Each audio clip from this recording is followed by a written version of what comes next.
생산과 소비 브로그 시작하겠습니다. 저번 시간에 동학농민군의 몰락을 살펴보았죠. 청군과 조선정부군은 동학농민군을 토벌하려 하죠.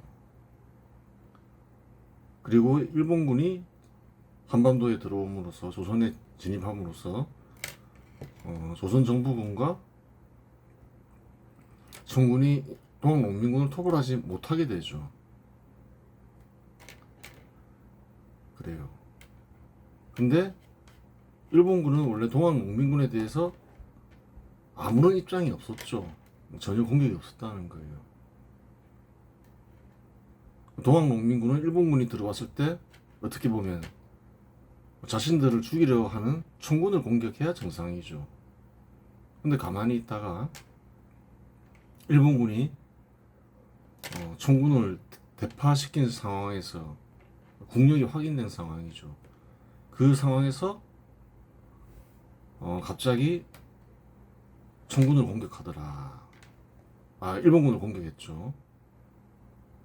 그러면서 이제 몰살을 당하는 거예요. 조선정부군은 더 앞장서서 몰살시키죠. 어떻게 해서 이런 일이 벌어졌을까?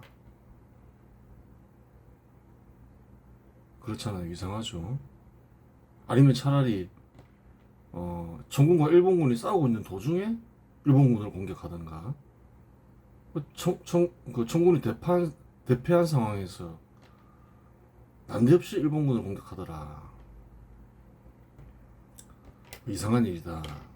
근데 알고 보니까 대원군의 지시가 있었더라. 확인이 됐죠. 그러면 이제 동학난에 대해서 정확한 평가를 해보자. 그래요. 사건은 다 살펴봤으니까 평가를 해봐야 되겠죠. 동학난은 실패가 정해진 밀란은 아니었다. 그 실패가 확정된 건 아니었다는 거예요. 가만히 있었으면 어떻게 됐을까요? 그냥 일본군 공격하지 않고. 그런 것도 한번 생각해 봐야 되는 거예요. 오히려 운이 따라 성공할 가능성이 큰 밀란이었다. 그래요. 이렇게 얘기하는 이유가 있겠죠. 원래는 실패할 가능성이 더 컸죠. 청군과 일본군이 만약에 개입하지 않았다 하더라도 청군은 개입했으니까 무조건 실패하는 밀란이었죠. 근데 이 글에서는 운이 따랐다. 그래서 성공 가능성이 굉장히 큰 밀란이었다. 이렇게 반대로 평가하고 있죠. 어떤 사건이 과거화되어 버리면 마치 정해져 있는 운명처럼 보이지만 선택에 따라서 결과는 달라지는 법이다. 굉장히 유리한 조건임에도 불구하고 그래요. 실패했다는 거예요. 동학난이 실패한 데는 두 가지 원인이 있는데 한 가지 원인은 드러나 있고 다른 한 가지 원인은 숨겨져 있다. 드러난 것은 앞에서 언급한 것을 얘기하겠죠. 첫 번째는 아군과 적군을 구별하지 못해 실패했다. 한 번 더 보겠습니다. 정리를 해야 되니까. 이것은 드러나는 원인이다. 조선정부와 청군은 동학농민군을 섬멸하려 하고 공개적으로 섬멸하려 했죠. 일본군은 조선정부를 지배하고 청군을 섬멸하려 했다. 적은 누군가요? 동학농민군에게 당시에 조선정부, 조선군과 청군이었다는 거예요. 자기들을 죽이려고 하는 세력이 적이지. 그래요. 적군과 아군을 구별하지 못한 거죠. 따라서 동학농민군은 일본군과 접촉하여 일본군을 도와야 하는데 반대로 일본군을 공격했다. 공격한 시점도 안 좋죠. 일본군과 청군이 공격하는 도중도 아니고 전쟁하고 있는 도중도 아니고 그래요. 대파한 상황에서 일본군을 공격했죠. 그 이유는 대원군의 지시 때문이었다. 확인했죠, 저번 시간에. 일본군 역시 동학농민군을 처리하긴 해야 하는데 동학농민군이 일본군을 공격하기 전까지 특별한 입장이 없었음을 확인할 수 있다. 일본군도 어쨌든 간에 동학농민군을 처리하긴 해야 되죠. 근데 어떻게 처리해야 할지 결정된 바가 없었다는 거예요. 그래요.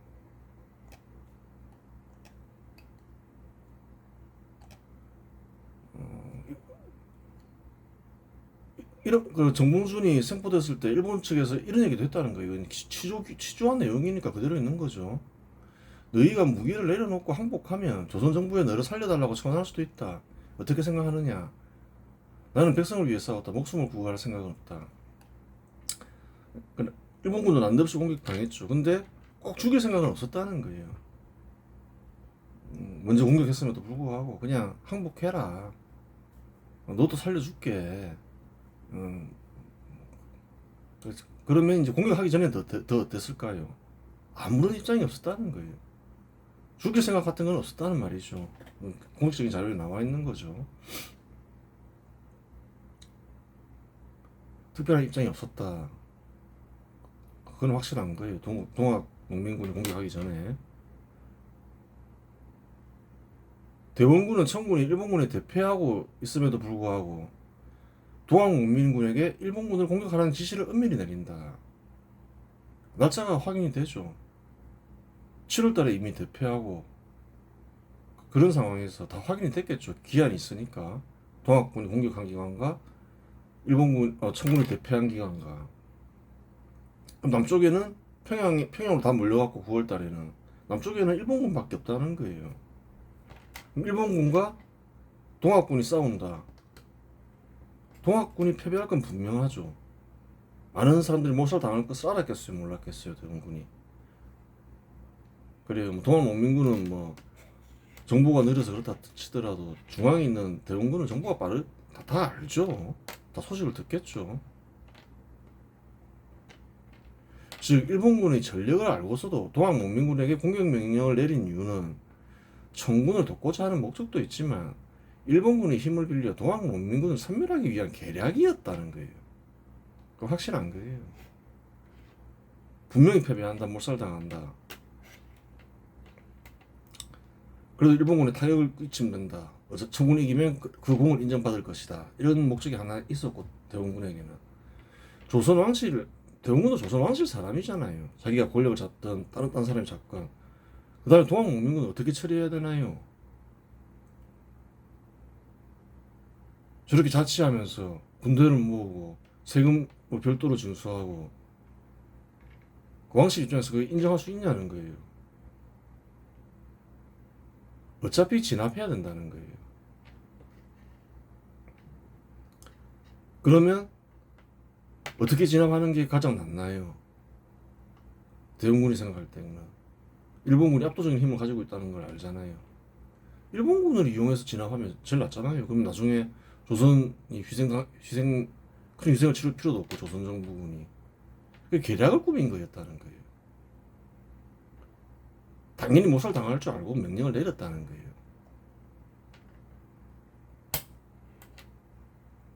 어쨌든 전쟁이 끝나면 동학농민군을 해산시켜야 하는데 조선 정부가 해산시키기에는 희생이 너무 크기 때문에 그렇죠.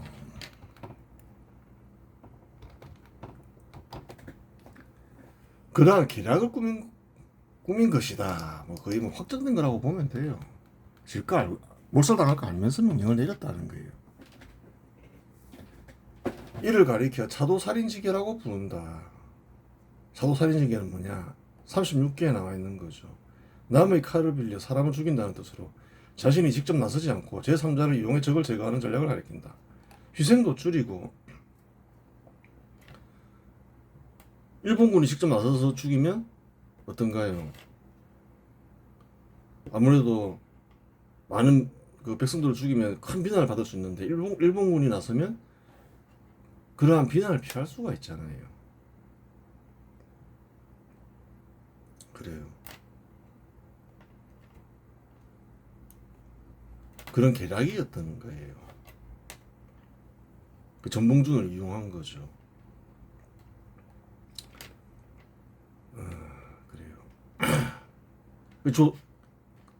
그러니까 이제 전봉준이 문제도 있지만 다 문제인 거예요. 그러니까 아무 생각이 없는 거예요.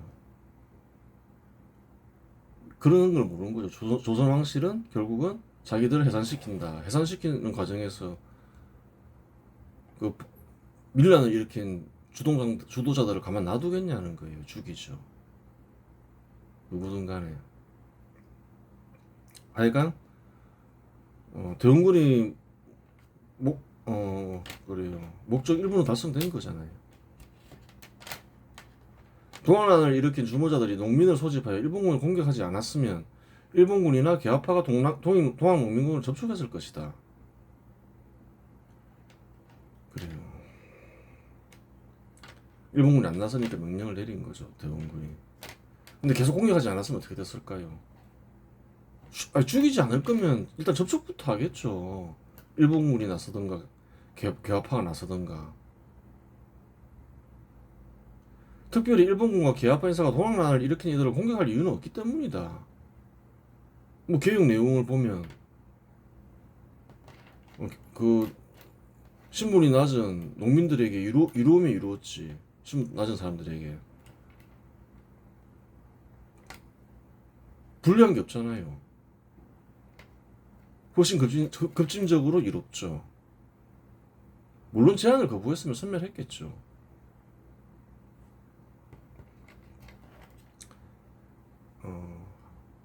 그래요.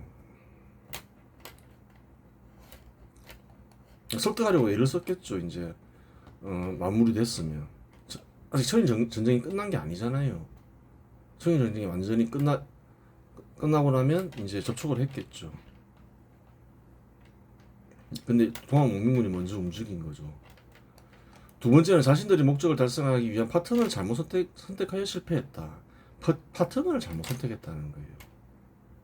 수천 년간 수없이 많은 동학난과 같은 밀란이 있었지만 밀란이 성공하여 관리들과 신분이 높은 이들이 수탈이 중단된 경우는 없다. 동학농민처럼 과도한 세금 징수, 신분 제도에 따른 차별, 뭐 이런 문제 때문에 밀란이 일어나죠. 동학은 뭐 신분 제도 때문이라기보다는 관리들과 양반들이 수탈에 못 견뎌서 그래요.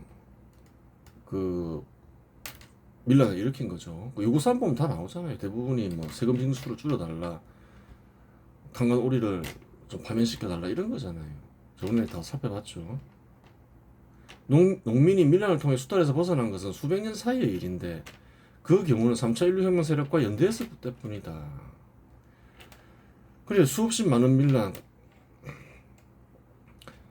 이렇게 했음에도 불구하고 신분제도와 그에 따른 뭐 관리들과 양반들의 수탈은 사라지나요? 안 사라지나요? 안 사라진다는 거예요.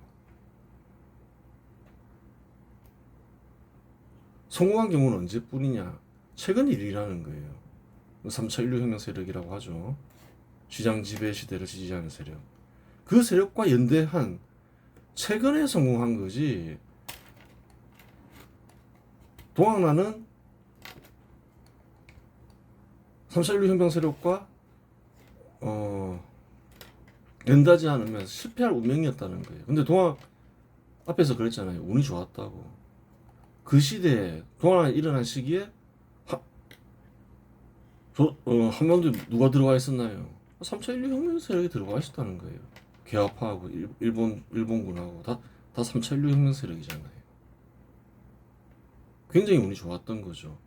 절대 실패할 수 없는데, 성공할 수 없는데 역사적으로 증명이 되잖아요.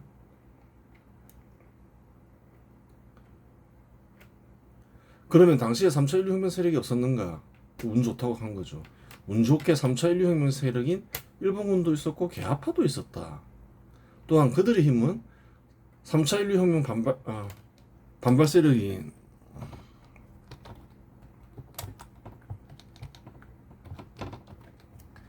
조선 정부의 힘보다 압도적으로 컸다. 그렇죠. 압도적으로 컸죠. 조선 정부는 꼼짝 못하는 지경이었죠. 숨도 못 쉬는 지경이었죠. 즉 동학농민군은 연대할 파트너를 잘못 정했기 때문에 실패했다. 감춰진 이유라는 거예요. 자기들이 누구와 연대해야 되느냐, 누가 자기 신들의 뜻을 실현해 줄 수 있는가, 그거를 몰랐던 거예요. 조선 왕실이 자신들의 뜻을 실현시켜 줄 것이다. 조선 정부가 자신들의 뜻을 실현해 줄 것이다. 그렇게 생각한 거예요. 전혀 아닌데. 그러니까 대원군한테 유용당해서 몰살당한 거예요. 몰살시키려 했겠지만 대원군이. 만일 대원군이 대원군이 아닌 일본군이나 개화파를 접촉했다면 동학농민군이 일으킨 밀란은 혁명으로 승화되었을 것이다. 그렇죠. 개화파와 협조하면서 계획을 해요. 막 신문지도도 폐지하고 막 해요.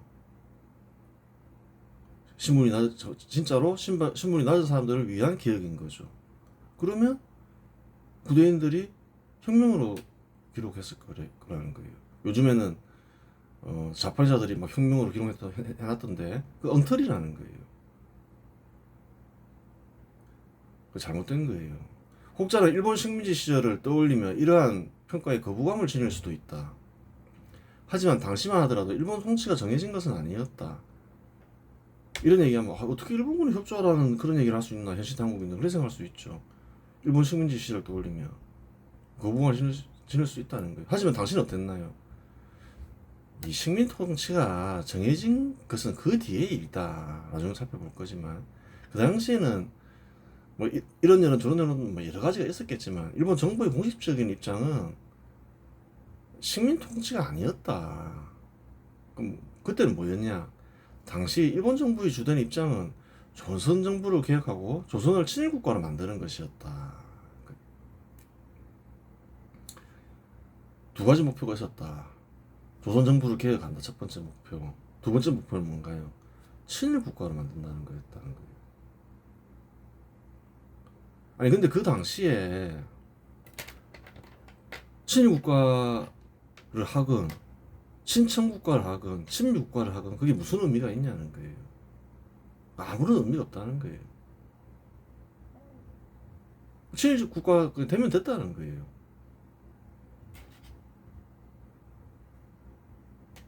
생각을 벗어나기가 어렵죠. 중국을 섬겨야 된다. 그런 생각에 못 벗어나서 그런 생각을 할 수도 있는데 사실은 객관적으로 보면 뭐 친일 정부를 하건 친청 정부를 하건 그래요. 그 당시에 친미 정부가 되건 아무 문제가 없었다는 거예요.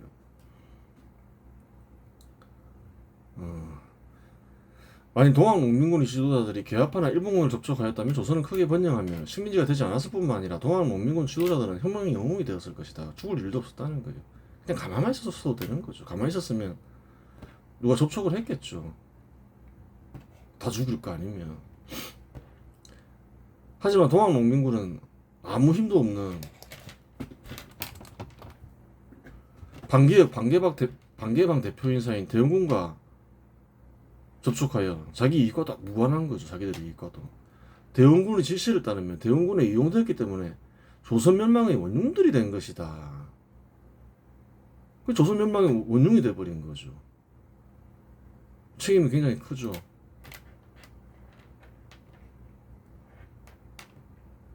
조선 멸망의 원흉도 맞잖아요. 그 청일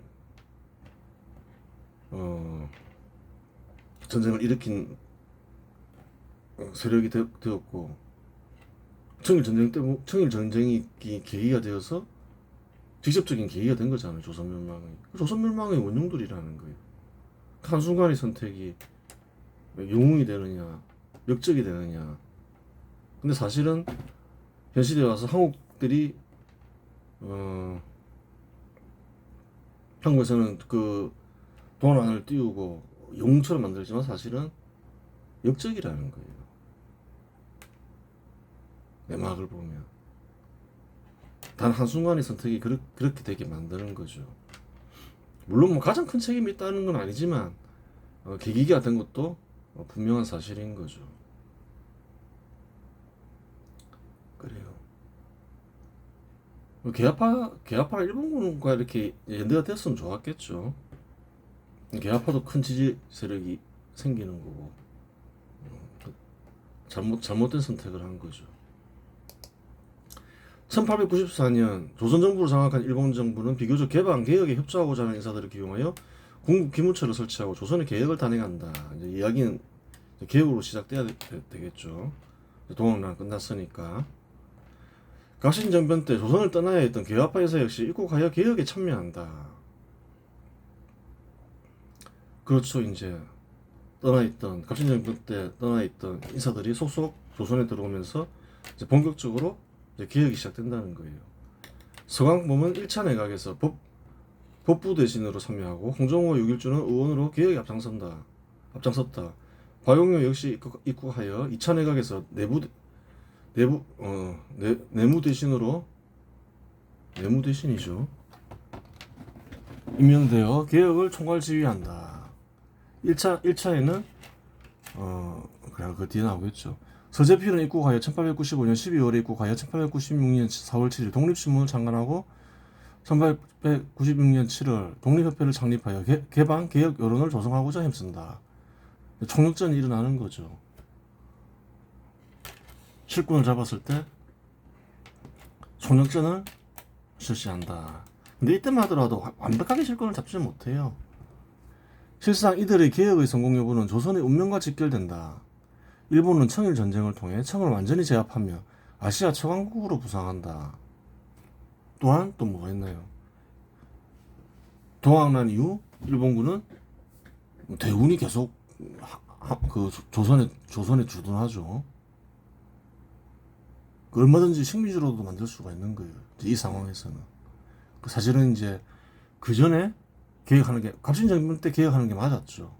그 무렵에. 이때는 이제 선택의 여지가 별로 없다는 거예요. 일본 정부의 목표는 두 가지이다. 조선을 일본과 같이 개혁하고 친일 국가로 만드는 것이 일본 정부의 목표이다. 목표가 분명하다는 거예요. 이 목표가 실패하면 일본 입장에서는 조선을 병합할 수밖에 없다. 즉 조선 정부에게 마지막으로 주어진 기회였다. 조선 정부는 선택의 여지가 없다는 거예요.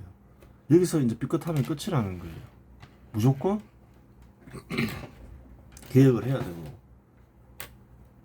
친일 국가가 돼야 되는 거예요. 선택의 여지가 없다는 거예요. 대부분이 이제 조선에 머무르고 있다는 거예요. 만약에 친일 국가가 안 되고 개혁에 실패하면 어떻게 되나요? 다음 길은 식민지라는 거예요. 근데 이 시기에 고종이 인식했을까요? 못했을까요? 못했다는 거예요. 여전히. 완전히 바본 거죠. 선택의 여지가 없는데 제1차 내각의 총책임자는 총리 대신으로 임명된 김홍집이다. 김홍집은 갑신정변 때 청군 파병을 요청한 인사로 민비 일파에 속하며 3차 인류혁명 반발 세력에게 속하는 자이다. 김홍집 어떤 사람인가요? 그 놀라운 변신을 하죠. 갑신정변 때 왕실 인사죠. 동시에 민피 일파죠. 그 계속 중용되죠. 3차 인류 반발 세력이었다는 거예요. 왕실과 일본 정부의 협상 결과로 김홍집이 총리 대신으로 임명된 것으로 보면 된다. 어느 정도 타협을 했겠죠. 또 완전히 그래요. 완전한 반발 세력은 아니었다는 거죠. 또 그 사람이 수완이 좋은 거죠. 김홍집이라는 사람이 어떻게 중도로 보였던 모양이죠. 그 시대로 얘기하면 1차 내각개혁을 보자. 노비제 신분제 폐지된다. 법적으로 철폐됐다는 거예요. 신분제 폐지는 굉장히 큰 일이죠. 이게 제일 중요한 거였죠. 근데 언제 일어났냐를 보라는 거예요. 1894년 7월 27일 일어난다는 거예요. 일본군과 동학농민군이 일본군을 공격하기 전이죠. 그 노비제 신분제 폐지는 누구에게 유리한가요? 신분이 낮은 사람들 그리고 농민들에게 유리하죠. 그런데 동학농민군은 그러한 사실을 알았을까요? 몰랐을까요? 노비제 신분제 폐지한다 이런 건 알았겠지만 소식을 들으니까 기한이 길잖아요. 동학농민군이 9월 돼서야 이제 공격하기 시작하니까. 근데 당시 동학농민군이나 농민들은 어떻게 생각했을까요?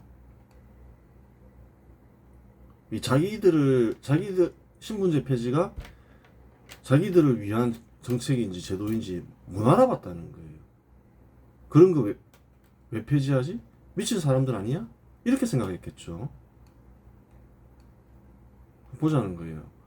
1894년 7월 27일 신분제도가 폐지되었다. 수천 년간 신분제도 폐지를 원했던 신분이 낮은 이들의 바람이 1894년 마침내 3차 인류혁명 세력에 의해 단행된 것이다. 그렇죠. 계합파 의사들에 의해 단행된 거죠. 동학농민군이 요구사항을 수령했다고 주장하는 역사가들이 현 시대에 한국에는 있는데 이런 거짓말이다. 거짓말이라는 거예요. 신분제도 폐지는 계합파 인사들이 단행하려던 일로 훨씬 전에 있었던 갑신정변 때도 추진된 일이었다. 그 10년 전에 있었던 거죠.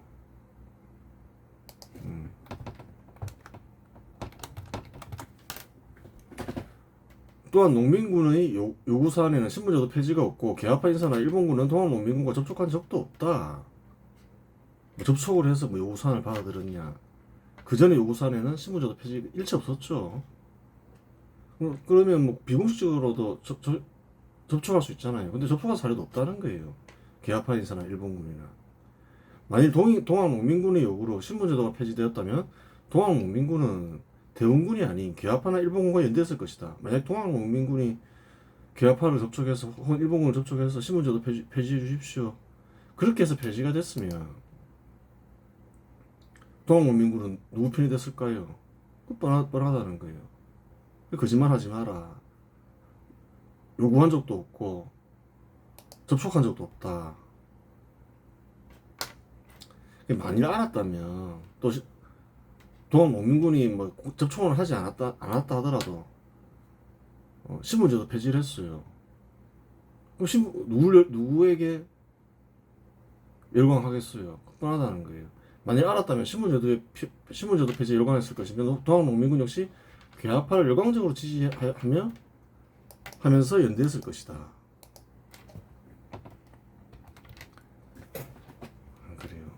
관습적으로 미개한 생각에 사로잡혀 해로운 제도를 반대로 이로운 제도로 인식하는 일은 흔한 일이다. 그러면 동학농민군은 어떻게 생각했냐? 신분제도 왜 폐지하지? 저 사람들 미친 사람들 아니야? 이렇게 생각했다는 거예요.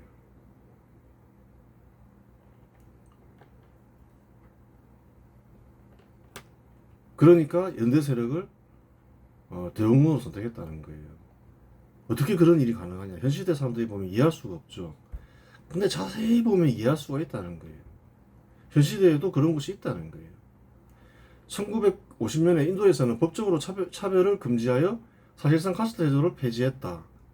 신분이 낮은 이들은 인도 인구의 80%에 달하지만 여전히 카스트 제도가 존속하는 것이 이를 증명한다. 당시 조선도 이와 같았다. 신분이 낮은 이들을 대충 계산해보면 80%에 이른다는 거예요. 현 시대 인도 인구. 근데 어떤가요? 법적으로는 헌법에 그 차별을 금지시키죠. 1950년에 이미 법으로 제정했다는 거예요. 근데 인구의 80%는 여전히 그 대부분 사람들 어떻게 생각하나요? 인도의 대부분의 사람들은. 또 낮은 신분이 한 80%에 도달한 사람들이 어떻게 생각하나요? 그냥 혁명 일으키면 되잖아요. 가속적으로 안 없어지면. 그런데도 신분제도 당연한 것이지 이렇게 생각한다는 거예요. 당시 조선인들도 그와 같았다는 거예요. 당시 조선도 이와 같았다.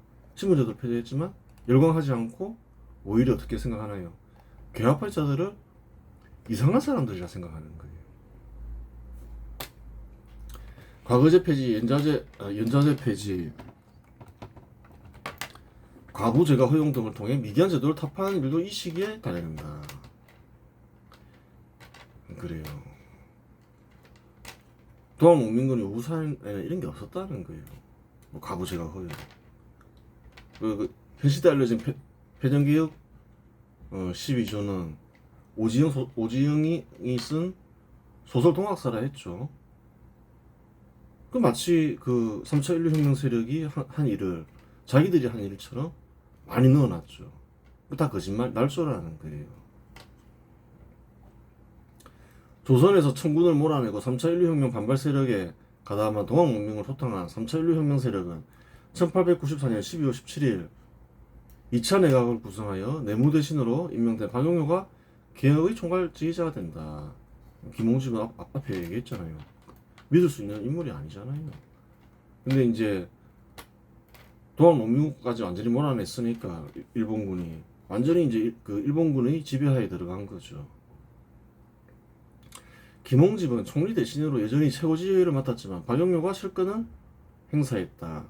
2차 개혁 때 단행한 개혁은 다음과 같다. 계속 이제 개혁에 박차를 가하죠.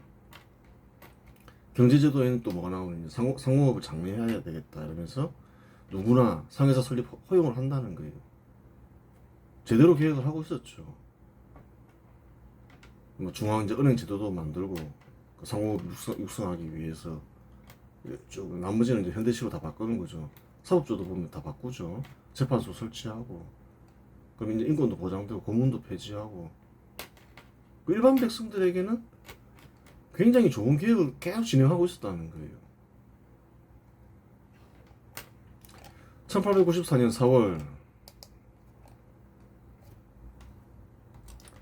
국민들이 내는 세금도 모두 법령으로 정하고 함부로 명목을 더 만들 수 없게 했고 불법적인 징수를 금지했다. 그래요. 세금 함부로 걷지 마라. 불법적인 징수 금지해달라. 동학농민군이 다 요구했던 거잖아요. 다 실시하잖아요. 그 자기 편을 알아서 해야 되는 거죠. 동학농민군은. 이 역시 수천 년간 수탈에 고통받던 신분이 낮은 백성들이 원하던 바이다. 또한 상공업 육성 정책도 이때 실시된다. 1895년 4월 상회사 설립이 허용되면서 누구나 회사를 설립할 수 있게 되었다. 즉 정부의 공식적인 상공업 통제가 이때 사라졌단 말이다. 목표가 뚜렷한 거죠. 또한 현 시대와 같은 재판소를 설치하고 고문을 폐지시켜 국민들 인권은 크게 신장된다. 그 신분이 낮은 이들의 신분은 대폭 상승하죠. 신분제도 폐지됐지. 또 이제 함부로 수터 못하게 하지. 법령으로 세금 걷게 하지. 누구나 이제 이것까지 인식을 못했겠지만 누구나 상공업을 회사를 살릴 수 있게 됐지. 언제든지 신분이 이제 바뀔 수가 있게 되는 거죠. 그런데 이제 이렇게 개혁이 순조롭게만 진행됐으면 좋았는데 이제 마지막 기회를 놓치게 되는 거죠. 개혁은 순조롭게 진행되는 것 같았지만 고종은 1895년 7월 6일 박용료를 파면하고 왕실 중심 인사로 3차 개혁을 단행한다. 이제 끝난 거예요. 이때 완전히 끝나는 거예요. 그 뒤에 이제 개혁을 했다 해도 이제 사실은 필요가 없어요. 의미가 없어져 버린 거예요. 목표가 두 가지잖아요. 첫 번째는 뭔가요? 일본과 같이 개혁한다. 두 번째는 친일 국가다. 친일 국가로 만든다. 근데 조선의 대군이 들어와 있음에도 불구하고 고종이 뭐라 하나요? 친일 국가를 만들기 위해서는 어떻게 해야 되나요? 잘 보이기 위해서는 안 죽으려면 고종이 어떻게 했어야 되나요? 뭐 죽는다기보다는 멸망당하지 않기 위해서는 죽는 일도 있죠. 민비가 죽죠. 대신 그래요. 친일 국가가 되기 위해서는 개혁도 열심히 해야 되지만 친일 그 일본과 가까운 인사들 박용규, 서재필 이런 사람들 있죠. 서광범 이런 사람들을 중용해야 되죠. 일본에서 내세운 인물이 박용규인데 그 실권 행사하고 있는데 박용규를 고종이 파면시킨다는 거예요. 이로써 이제 조선은 사실은 이때 식민지가 확정된 거예요. 사실은 공종이 큰 실수를 한 거죠. 자기에게는 조선 정부 특히 고종이 선택할 수 있는 길은 한 가지밖에 없었다는 거예요. 개혁과 친일 국가. 그랬으면 식민지가 안 됐겠죠. 훌륭한 왕으로 남았을 수 있고 지금도 조선이 있을 수가 있는 거예요.